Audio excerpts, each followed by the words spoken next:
Face au changement climatique, dont l'impact il est visible de façon macroscopique, même pas de façon microscopique, il y a des alternatives, parmi lesquelles il y a le dessalement qui s'installe comme la technologie la plus adaptée, la plus certaine face au changement climatique dans le gros problème est la réduction des ressources en eau.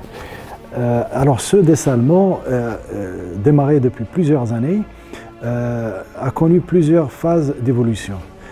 La première phase était surtout l'utilisation des énergies résiduelles, notamment dans les techniques de distillation. Et par la suite, on a vu se développer d'autres technologies telles que l'osmose inverse.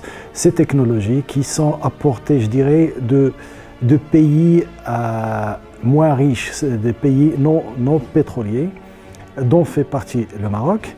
Et c'est très intéressant de considérer cet aspect-là pour développer ce dessalement, non seulement pour la production d'eau potable et de l'industrie tel que ça a été le cas jusqu'au début des années 2000, mais également pour l'industrie agricole.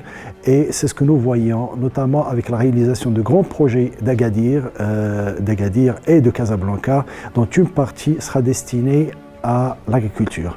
Tout ça, ça nous amène à nous poser la question suivante. Sommes-nous suffisamment outillés pour accompagner le développement de cette technologie en termes d'infrastructures, en termes de contribution industrielle, en termes de formation, de cadre.